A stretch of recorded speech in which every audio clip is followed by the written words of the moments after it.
Ave Maria in the Afternoon is a co-production of Ave Maria Radio and EWTN Radio and carried across the EWTN Global Catholic Radio Network.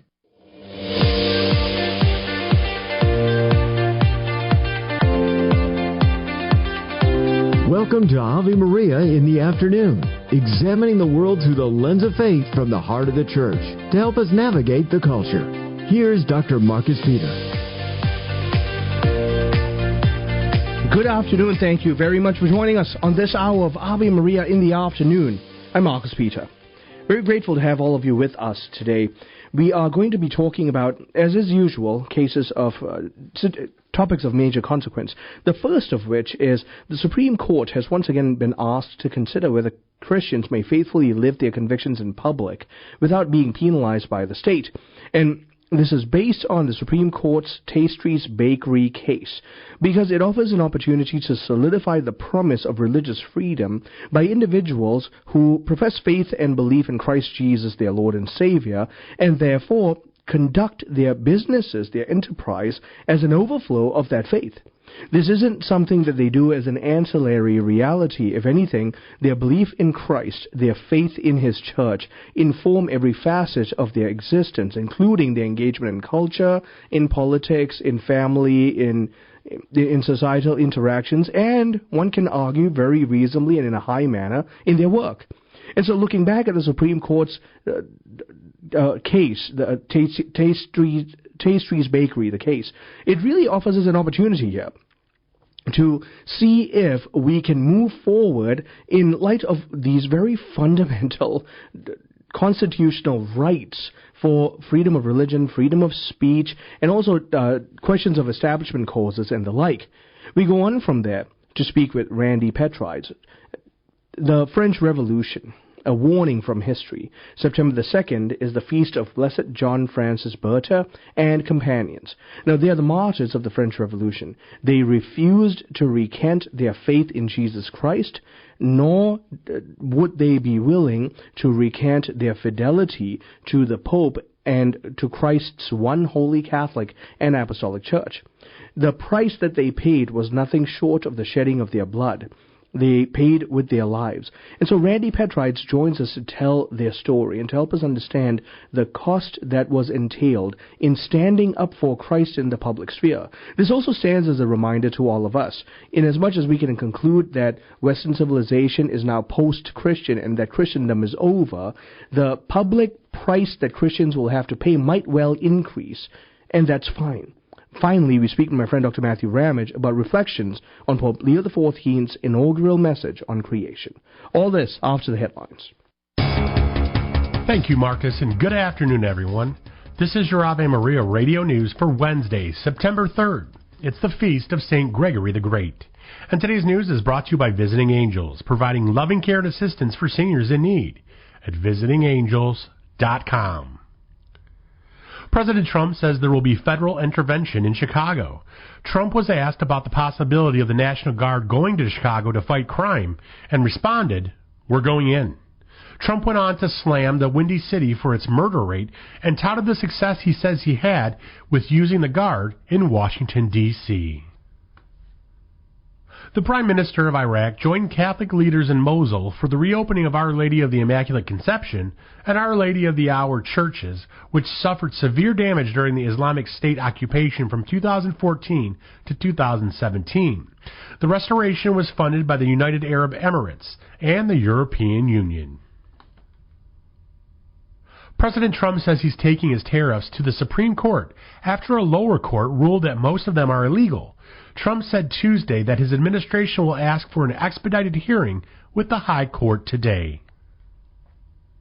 September is Prostate Cancer Awareness Month. Dr. Gabriel Gavriel with the Cleveland Clinic is reminding folks that prostate cancer screenings are recommended for men between the ages of 55 to 69, but some may need it earlier depending on risk factors and family conditions.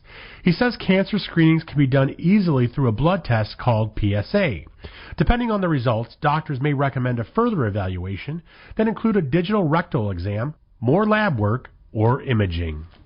And the Powerball jackpot is a whopping $1.3 billion. The last jackpot winner was on May 31st, making tonight's drawing one of the biggest in the game's history. If you win, you can elect to receive annuity payments of over $5 million annually for over 30 years, or take a one-time lump sum of $589 million before taxes. The odds of winning are roughly 1 in 292 million. From the Ave Maria Radio.net news desk, I'm Dan McGraw.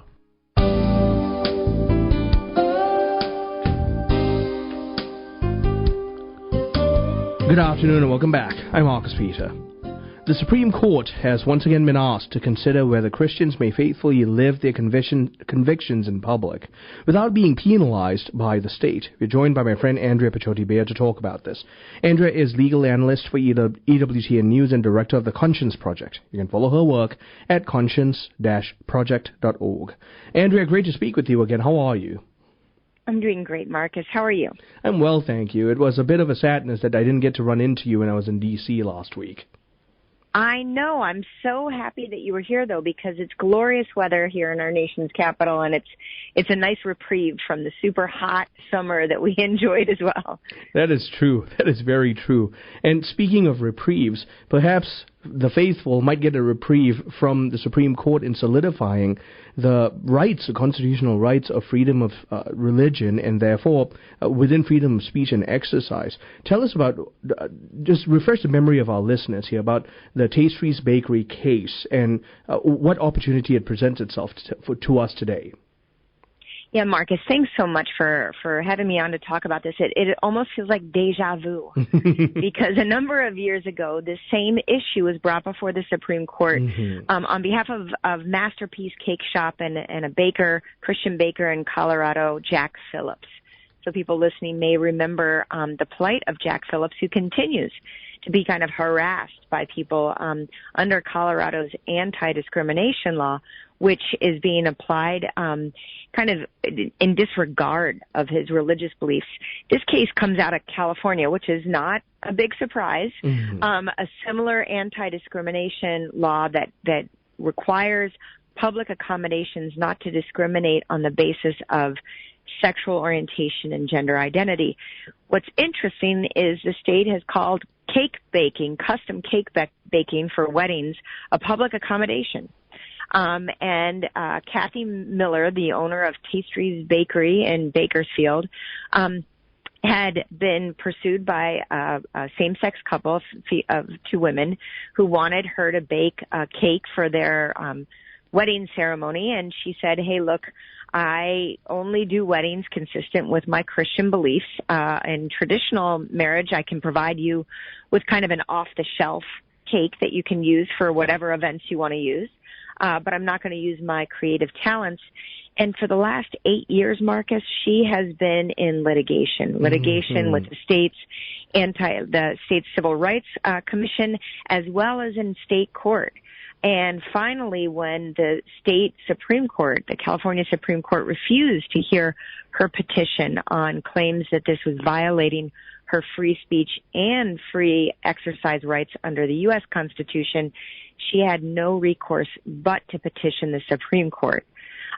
Fortunately, her lawyers are none other than Beckett Fund for Religious Liberty, and they are, just incredibly fortunate, gifted attorneys in our nation's highest court, and bring only the best cases, and more often than not are victorious. Yeah, more often than not are victorious, but it doesn't come without a fight and tremendous amount of cost and time and effort in litigating the whole issue. And I can only imagine what Kathy went through. I mean, the California Civil Rights Department itself sued her under their Civil Rights Act. So she's gone through the ringer, the poor woman. Well, and I think she's definitely been carrying like a crucible, because this isn't just litigation. In reading through the petition that she filed with the Supreme Court, her lawyers mentioned that they've had, harassing phone calls, vulgar threats. One of her employees was actually assaulted outside of the bakery, and she's had property stolen. So this isn't just a normal, kind of disagreement, legal disagreement in the courts. This has really shaken her resolve in her faith. And what's really quite lovely and beautiful is she's really stood her ground. Yep. And I'm hoping that just like Jack Phillips, she's had people praying for her, supporting her. I know that I'm going to be doing so. And hopefully that the Supreme Court will take this and really get to the issues, the legal issues.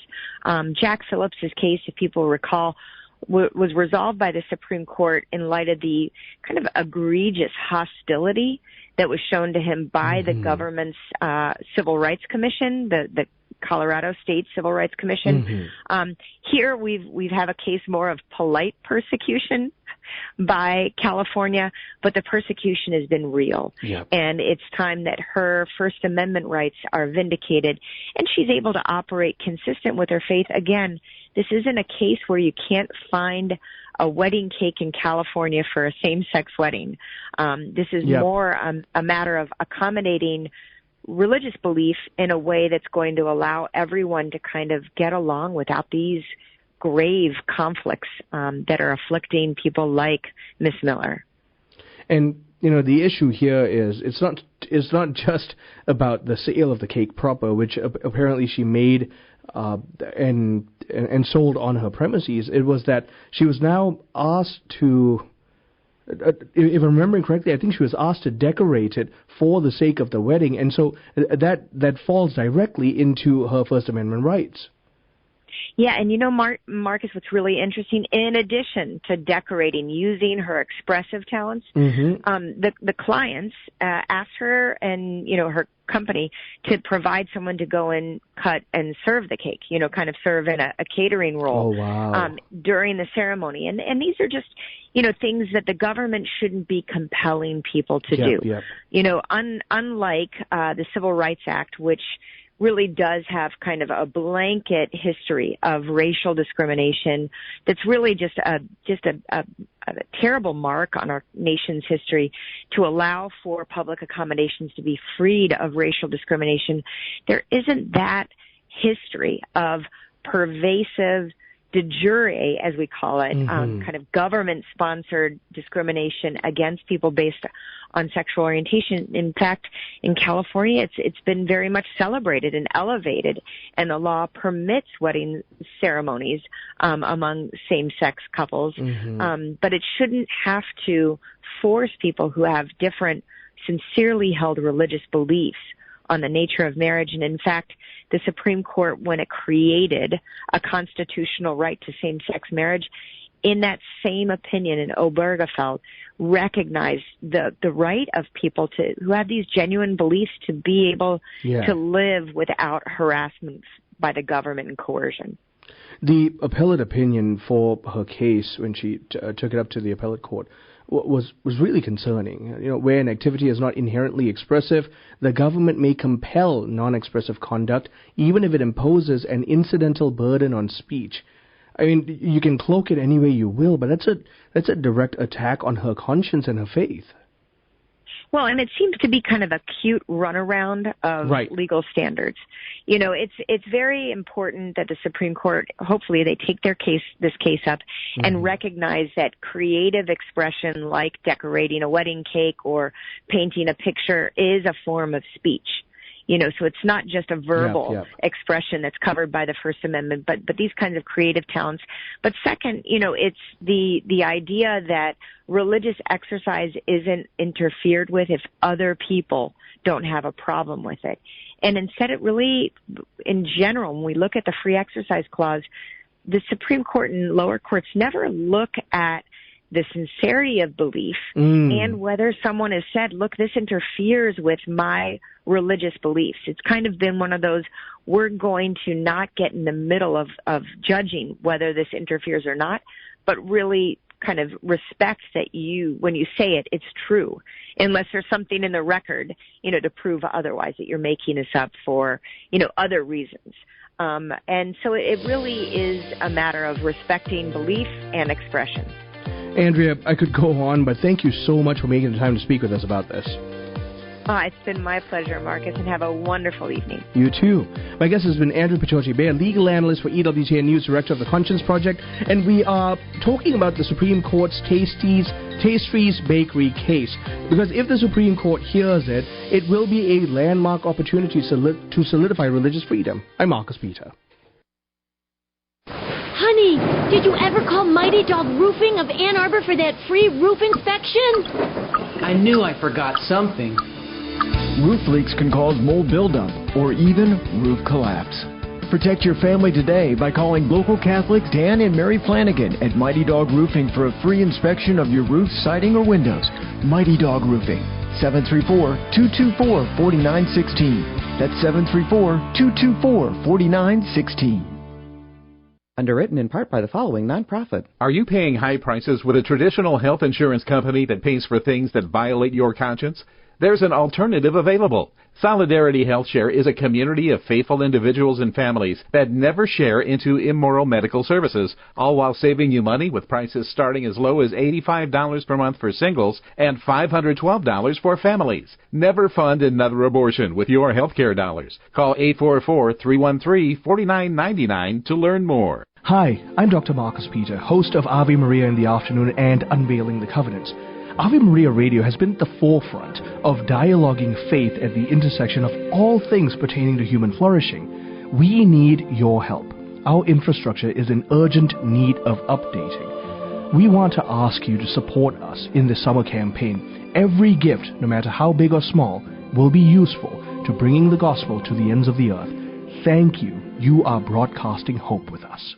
Concentration camp survivor Elie Wiesel once said to forget murder victims is to kill them twice. 65 million unborn children have been killed by abortion. A small fraction of these victims are buried in human cemeteries. Let us honor them at the graves and memorial markers. Saturday, September 13th, the National Day of Remembrance.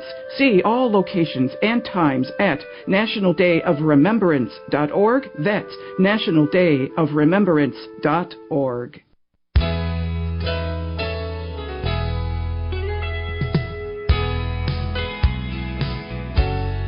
Good afternoon and welcome back. I'm Marcus Peter. September the 2nd is the feast of Blessed John Francis Berthe and companions. These are martyrs of the French Revolution who refused to recant their faith in Christ Jesus and His Holy Church. They paid the price with their lives. Randy Petrides joins us to talk about this. Randy is the author of How the Saints Shaped History. Randy, thank you for joining us. How are you? I'm fine. It's a pleasure to be on your show. Well, the pleasure is all mine, and I'm very glad you made the time. So, before we start talking about the martyrs and their heroic witness, I think we need to talk about what the French Revolution did with regard to the hold of the Catholic faith in the Church in France. Yes. The French Revolution started around 1787, and the infamous Reign of Terror about 5 years later. And I guess my first comment would be, in the mid-1780s, no one could have dreamed that the terrible things that happened were going to happen in just a few years. The French Revolution grew out of the Enlightenment movement, which was sweeping across Europe, particularly in France, where the idea that revelation is important for understanding truth was discarded by many of the great scholars of the day, and that only man would be the arbiter of truth. And that just opened the door to all sorts of whatever man would want to do. And so in the 1780s, after the philosophers of the Enlightenment were making their case, many people turned on the French royal crown, and they also considered that the Catholic Church was associated with the French royal crown, and thought it was worthy of being overthrown. And it's amazing how one thing led to another. I doubt whether at the very, very beginning anyone thought that they were going to be killing priests and bishops and massacring people as they did. And so things can change so fast when you take God out of the equation. And Robespierre, one of the architects of the French Revolution, himself didn't foresee how quickly the revolt would get out of hand. He himself wound up getting executed on the very guillotine and platform that he had once ordered the execution of many people before him. So the fact of the matter is this was unlike many virtuous reformations and revolutions in history. One can consider, for example, the American Revolution, or at least the American War, and so a reclamation of Judeo-Christian principles. What happened with the French Revolution was nothing short of a rebellion of mankind against the divine order. Absolutely, and undoubtedly there was satanic influence in all of this. Because it wouldn't. You look back at it, and historians have tried to figure out how can this even make sense? Some try to even backtrack against some of the atrocities because it doesn't make any sense, but it did. And France was a modern country at that time. It was a first world country. The French Revolution and the death of these martyrs that we're here commemorating happened at a time when George Washington was president of the United States. Our Constitution was in place, with some assistance just a few years earlier from the French themselves. Mm-hmm. So it just took such a quick turn, and mob rule because of some panic over some wars and some invasion of France from the east. The mobs just took over, and there was the moral compass was destroyed, and there was no stopping them. And therein lies the issue, that in no stopping them, they went after the entire patrimony that had, like you mentioned, the structure that undergirded not only French society but also French flourishing, this first world nation. And so what France did in its revolution was it went against the church. It went against any form of systematic hierarchy. That paves the way for us to talk about the martyrs then. Tell us about what was happening to the church and these martyrs, how they were captured and what happened. Yeah, well, the church, as I'd said, was one of the main targets of the revolutionaries because they were associated with the elite, the French crown, and the aristocrats. And in 1791 or thereabouts, the revolutionaries passed a law which was called the Civil Constitution of Clergy, requiring all priests and bishops to take an oath which in essence would give their loyalty to the state and not to the church. And any priest who would take that oath would really be compromising his own ability to be a Catholic priest. And a majority of the priests and bishops of France nobly refused to take it. Some did, and they became known as government priests that were despised by all the true Catholics, but the majority didn't. And especially as this war from the East was causing a certain amount of panic, they were worried about anybody who may be associated with those who supported the war, including the Catholic Church, should be rounded up and perhaps at least deported. So priests, if they did not take the oath, were rounded up, and the priests that we commemorated yesterday were holed up in a Carmelite convent in Paris. There was over 100 of them, and led by a big bully who, those mobs can appear on the horizon so quickly if you have a good leader. And there's a leader who said, we've got to get rid of these priests. They're a threat to us, and they're a threat today. And so it started what was called the September Massacres, which took out, in just a couple of days, about 1,500 people. And Father John Berthe, who was a young Franciscan priest who was a teacher of theology, and he refused to stop his priests from ministering as Catholics, even though they had not taken the oath. So he was rounded up, as many of his others, and like I said, about 100 were rounded up in one of four places. He was at the Carmelite convent, and the bully showed up. The mob showed up, and a priest named Sir Owen Giraud was the first to be killed, as he was the first that they encountered. Very quickly after that, another a bishop who is also sometimes named as one of the leads in this of those martyrs, Bishop John Dulau, the Archbishop of Arles. He was quickly bludgeoned to death, and several other bishops were killed, and somewhere between 96 and 115 priests and bishops were put to death, slaughtered really. And then that was one of two places on September 2nd in Paris. And then after midnight into the 3rd, there were 72 more at a seminary who were killed.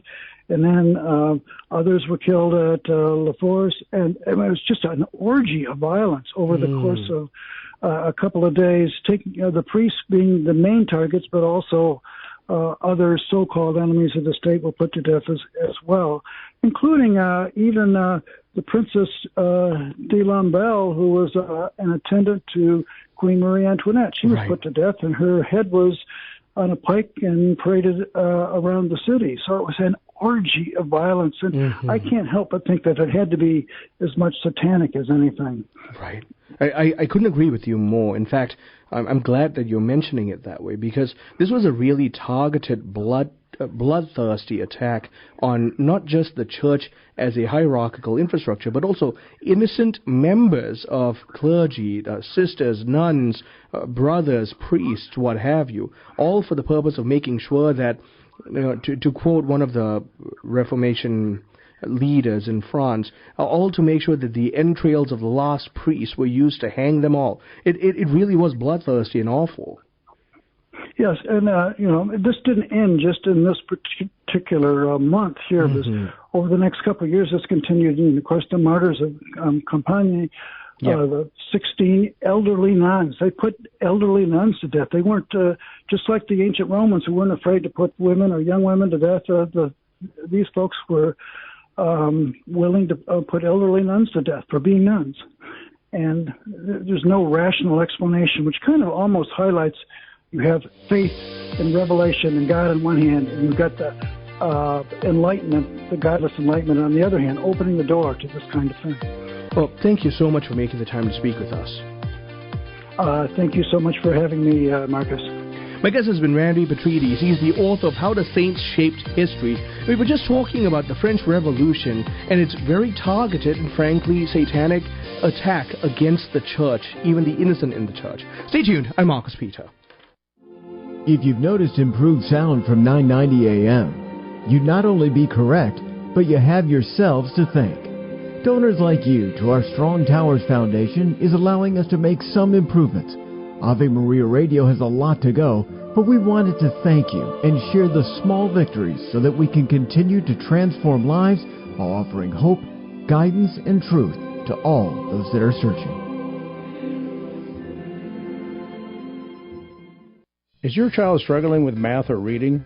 Want to boost their grades and confidence? Hi, this is Ed Bahura. Welcome to Sylvan Learning Centers, where success is just a session away. With 45 years of experience, Sylvan Learning offers help in reading, math, college prep, and much more, with flexible schedules, affordable rates, and interest-free financing. Enroll today and watch your child's confidence soar. Catch up, keep up, and get ahead. Call 1-800-EDUCATE. St. Therese once told her sister Celine that when we trust ourselves and not God, our soul becomes barren and incapable of virtue. Her remedy? External works of charity. We all try to do it on our own sometimes without asking for God's help. At St. Paul Evangelization, we suggest sharing the gospel with someone who needs it. Check out streetevangelization.com to find a team near you where you can share the love of Jesus. If there isn't one in your area yet, perhaps God is calling you to start a team in your city. To learn more, visit streetevangelization.com. Do you own popular index mutual funds or ETFs? If so, you're automatically own shares of companies that conflict with your moral beliefs. Ave Maria mutual funds are managed to conform to pro-life and pro-family values. Long-term investors can invest in the no-load Ave Maria mutual funds. The experienced professional portfolio managers make decisions based on investment fundamentals and pro-life values. You can learn more about Ave Maria mutual funds today at 866-AVE-MARIA or visit AveMariaFunds.com. Fire on the Earth's Peter Herbeck. Without the light that comes from Christ, we walk in darkness. And darkness is a way of describing this fallen world in which we don't know why we're here even. We can't touch meaning because we ultimately can't see God, and we can't be satisfied because we were made for God. We were made as this entire creation. The whole cosmos was made to the glory of God. It all exists to reveal the glory and the majesty, the beauty, the complexity, the creative love and power of God. And all of it gives praise to Him, except for fallen angels and rebellious human hearts. We're made literally to live for the glory of God, to worship Him, to give thanks to Him. That's what heaven is. It's not just a big prayer meeting, but it is the full celebration of free souls and creatures just overwhelmed by the majesty and beauty of God. And we're sharing in it. We're not just watching it like we do on a movie, that when it's over, it's over. We're in it. We're sharing in the life. And it's total and absolute fulfillment. We can't hardly even imagine what that's like. The best we can do in this world is to have some measure of distraction or something that makes me feel good temporarily. Or temporary goals that we kind of have hope in. Those intermediate goals are good goals, but they don't solve the big problem. They don't produce genuine heart that brings peace to the soul and transformation. Peter Herbeck spreads fire on the earth, weekday mornings at 6:30 and again at 11:45 on Ave Maria Radio. When the need for senior care arises, home is where the heart is. Visiting Angels provides home care for mom or dad up to 24 hours per day, including personal care, meals, and light housework. You may select your professional caregiver with Visiting Angels. More information at visitingangels.com or at 877-374-LIVE. That's 877-374-LIVE. Visiting Angels, America's choice in senior home care.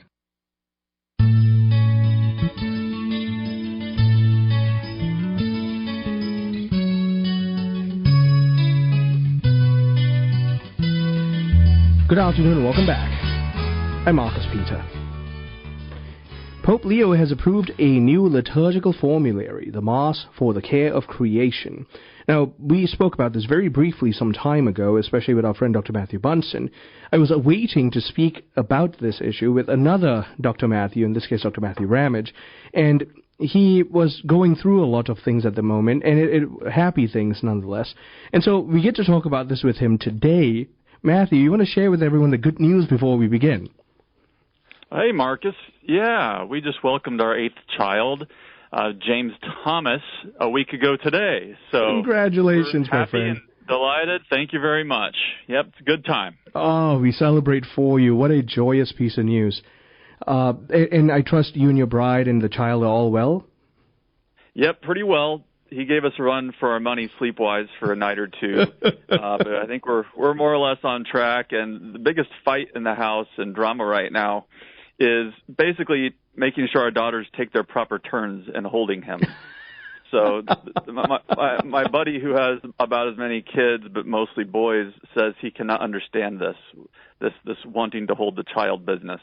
So we're in good shape, actually. So I'm excited. Jen's doing well, and he's a good kid. So we're happy. Well, I'm happy to hear all of that, and that's a happy problem to have.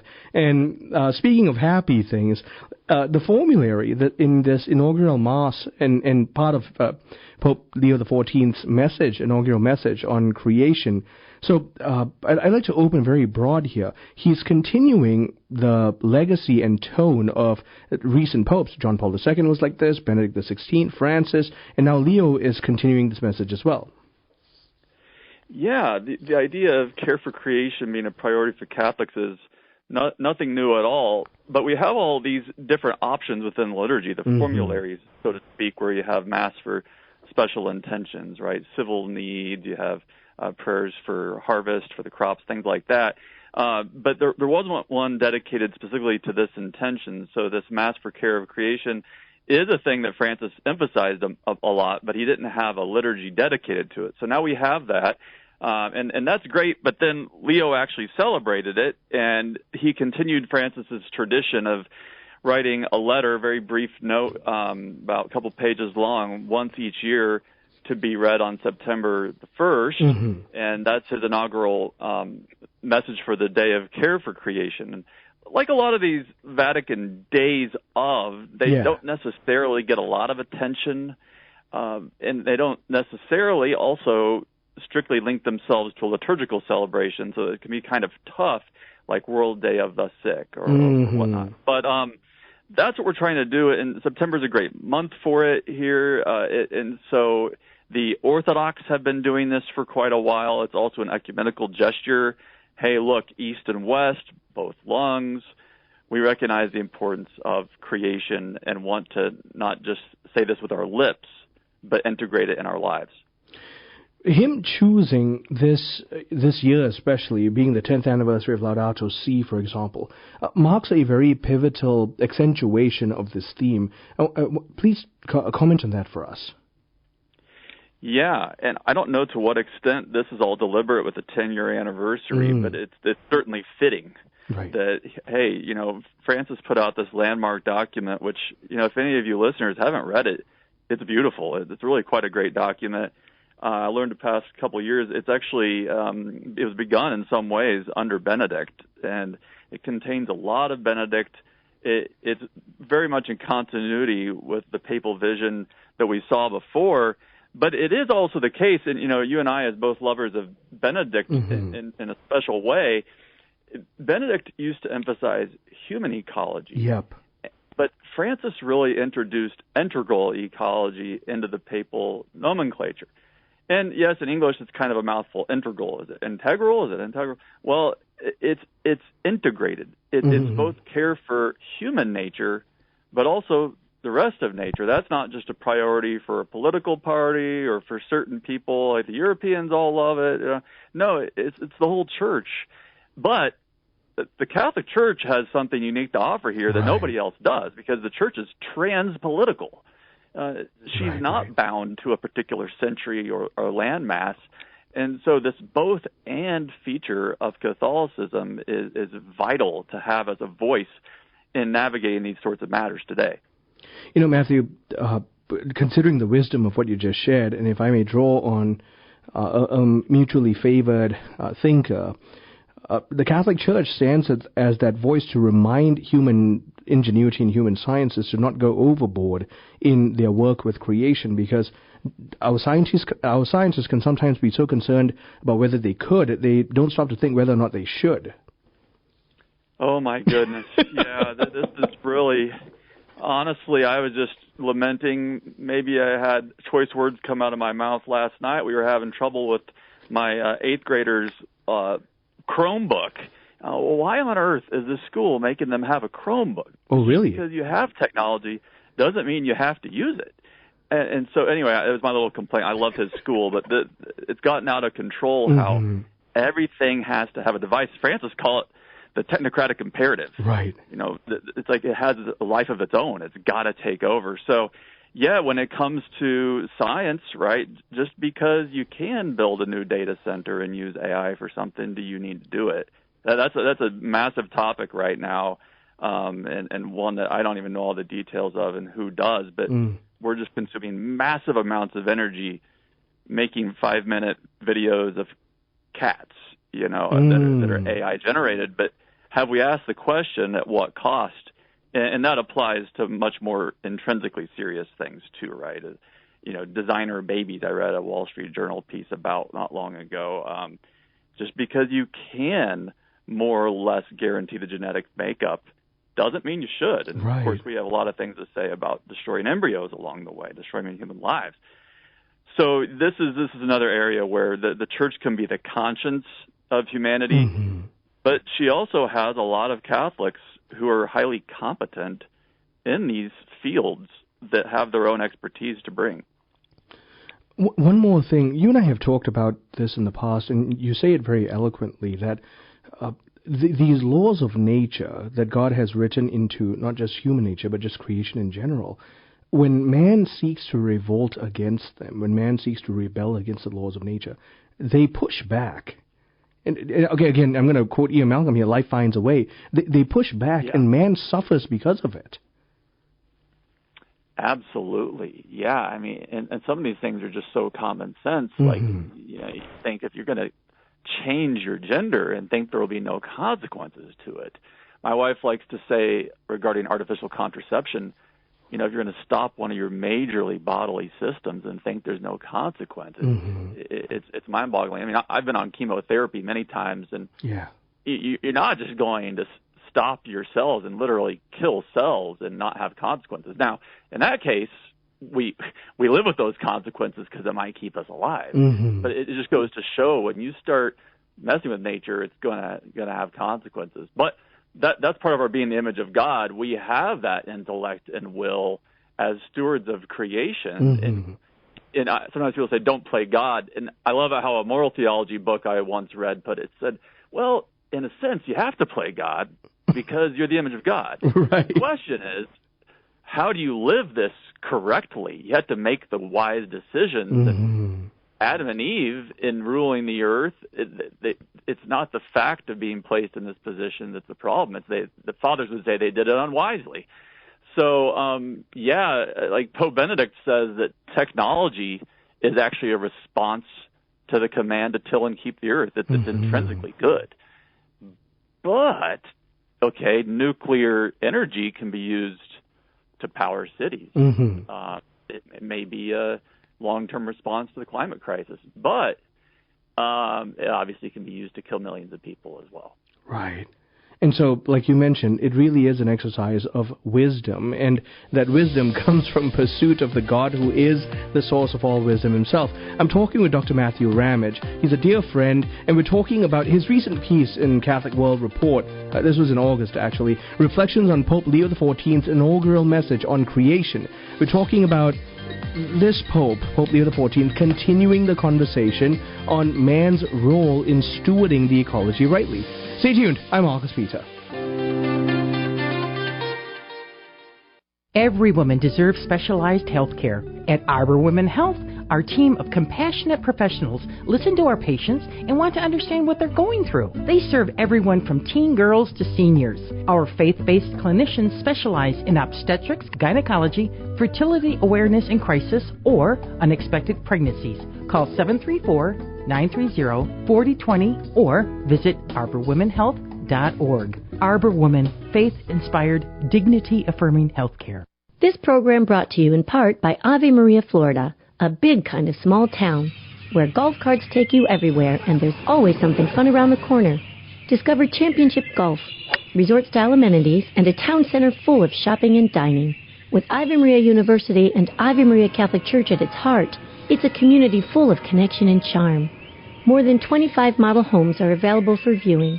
More information can be found at AveMaria.com. That's AveMaria.com. On the next Epiphany. Hi, Vanessa Denha-Garmo here. The National Day of Remembrance for Aborted Children is coming up, and Dr. Monica Miller with Citizens for a Pro-Life Society will be here to give us all the details. This Sunday, we'll see the canonization of Carlo Acutis and Pier Giorgio Frassati. Teresa Tamio will join me to talk all about it. Epiphany, weekdays at noon on Ave Maria Radio. Hello, Steve Ray here from Footprints of God Pilgrimages. The land of our Lord and Our Lady is calling us. We're heading back to the Holy Land over Christmas break this year. We have the best, most reliable guides and services awaiting us. The holy sites are open, and the local Christians are anxious to see us. Galilee, Jerusalem, Nazareth, Bethlehem. No crowds, no lines. Hope you can join us. Find the Ave Maria Radio travel tab at AveMariaRadio.net. A woman once asked me how someone who is overweight can have such confidence. Yes, she was being condescending. She was judging me by my body weight and not respecting me as a person. I knew her intent was not good, but I answered her anyway. I said to her, I was blessed to have a dad who always showed me love and made me feel valued and respected. Confidence comes from within. However, I was not guilt-free because I, too, at times have judged a book by its cover, not really knowing the inside of a person, her value, what she offers to the world. Made in the image and likeness of God, we're all valued as children of God. I have a friend who ended up in a wheelchair due to MS, and she once told me that the hardest part is being judged by her chair, no longer being taken seriously as she once was when she was standing on her 2 feet. Before you make a judgment call about people, start a conversation first and get to know them from the inside. This has been a Christ-Centered Communication message. I'm Vanessa Denha-Garmo, a communications evangelist and host of Epiphany. Ave Maria School of Law is the Roman Catholic law school in the United States. Consistently ranked in the Princeton Review as one of the best and most conservative law schools, as well as pre-law's most devout law school. Ave Maria School of Law provides a traditional legal education while emphasizing how the law intersects with the Catholic intellectual tradition and natural law philosophy. Ave Maria School of Law, unabashedly Catholic, consistently excellent. For more information, visit avemarialaw.edu. Ave Maria in the Afternoon is underwritten by the following nonprofit organization: Real Estate for Life. Buying or selling your home or business property? Real Estate for Life can connect you with one of 1,400 pro-life real estate agents around the world.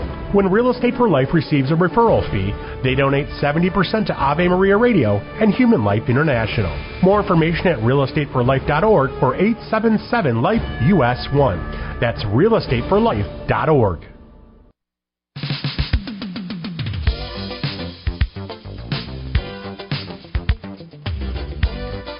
Good afternoon and welcome back. I'm Marcus Peter.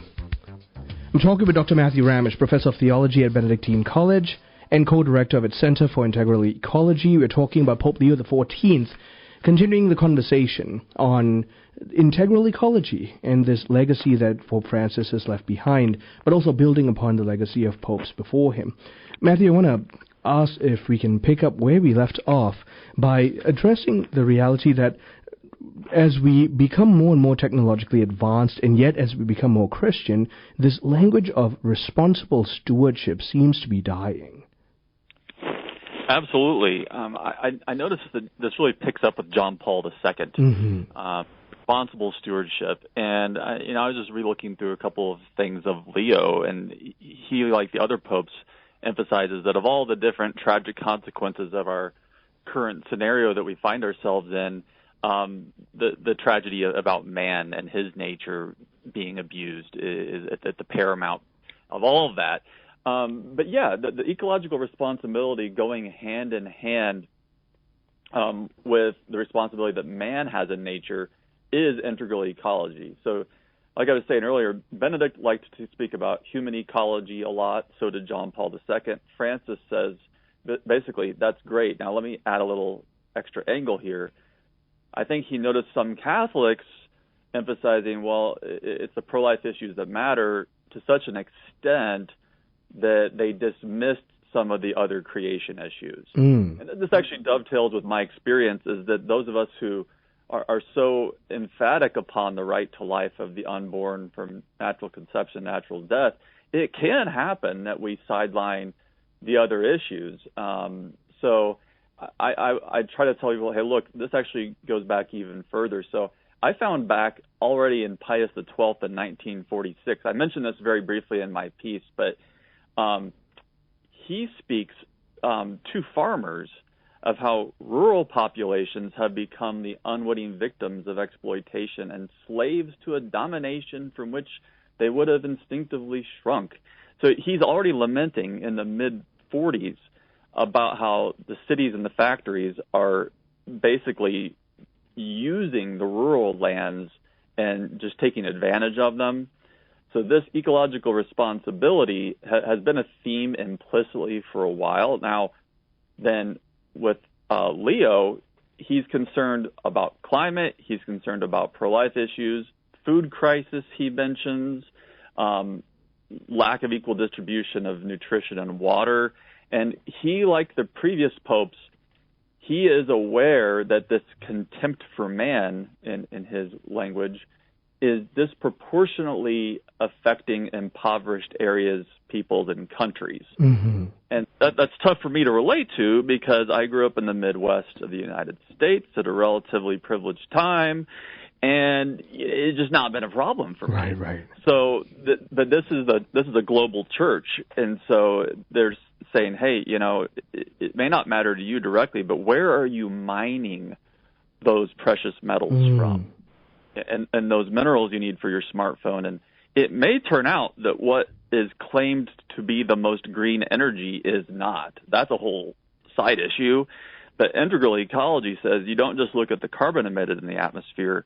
What is this doing to the people who are on the ground maybe dying of poisoning so you can have a luxury item? And once you start doing the examination of conscience on that, you realize it's a challenge to live right, but it's even more fundamental of even knowing what the right answer is, because our global economy is so complicated. And this is why I'm hoping my students who are engineers, science majors, people who go on and have the expertise of humanity can go and do the digging on where people like me and you sitting here right now cannot. And that's such a crucial realization, Matthew, that with the reality of the global diversification of labor, that Catholic social teaching principle of solidarity calls us to be more attuned to it than ever before. It's not just what's happening within our borders. I mean, none of us have technology that doesn't in some way come from the labors of people who are outside of our borders, and so their welfare is our responsibility to some degree as well. Yeah, right. It's going all the way back to Leo the 13th, universal destination of human goods. Everything we have is borrowed. It's all from God ultimately, and the church thankfully doesn't say there's no such thing as private property. So the church says, no, there's private property, but remember, it's not an absolute private property. It's all God's, and it's all really for the common good, so that if I'm going to have a luxury item, I had better in some way be refreshed by that, and that ought to bring me back closer to God into service of others. And none of us is perfect. No. You know, I don't have a second home, but if I did, would I, live perfectly like that? Probably not. But I, in theory, that needs to be the way it is. And I've seen really great Catholics who do this right. You know, they have way more money than I ever will, but man, they have spiritual poverty. They are still poor in spirit. And but as my wife likes to say, you know, you could be a devout Catholic but be every bit as worldly as the person of no faith. And ooh, it hurts. You know, I know, what a cut to the heart. Gosh. You can do all the devotions. And again, God's your judge, but you can do all the devotions, but you have to have the most recent gadget. You're switching out cars every year. You know, just start naming the things. I don't know, me and you, maybe it's more books is our temptation. I don't know, but still, it's all these things where to really be a disciple, you have to think about, okay, here's how the apostles and Jesus lived, and most of us aren't going to literally have no roof, but to lean more in that direction and recognizing, to go back to Leo, it's not going to automatically remove landmines off of someone's land. It's not going to automatically solve a water problem in Africa just because we did something good here. But it does change our habits. Sometimes it leads to direct action. And if we believe in the mystical body, then a small change in our lives ought to have an effect on the whole body as well. Right. And that's why small actions lead to significant consequences. But it also helps us assess, based on the end of the good, what actions we ought to take. So no, do I need the most recent model of the iPhone when I got whatever model I have now? Well, the answer is no, because if I can put virtuous limits on the market, that's inevitably going to help my fellow man. Yeah, that's right. But it's funny, and not in the same way we might think. I know, like the way our economy is built, you have to have a certain speed at which the thing churns in order to maintain the prosperity we have. But again, like Jen says to me, well, it might be worth making some sacrifices, not like the fake sacrifice of a politician who tells you it's better to have high taxes or something, but like that, hey, you know, if I go and I have better meat that I buy from a local guy, like we have pigs around here, and some of us have our own pigs, and then, you know, we buy raw milk from somebody in town. It costs more money. It's less efficient. If we decide to go to the meat market locally here, we're going to pay for it. But some of those sacrifices are just worth making. And I, for one, am still in a process of conversion here. I have a real hard time paying for a local pig when I can go buy $2 a pound pork roast, and make beautiful pork butt barbecue out of it. So I'm there. I think we're all there. Yeah. But at least to start the conversation in our lives about whether our material actions are reflecting the gospel and whether they're completely detached from our prayer lives or not. And what you're bringing up, therefore, is a lived application of subsidiarity, that if I really care about my fellow man across the world, the way I can make a difference is within the sphere I have now. Now, I'm not throwing her under the bus here, but someone like Greta Thunberg might be able to make splashes and waves globally for a while, but the person who achieves the most is one who has transformed the local community. Exactly. And that's a beautiful thing about those of us who teach at like small little colleges or people who might homeschool their kids.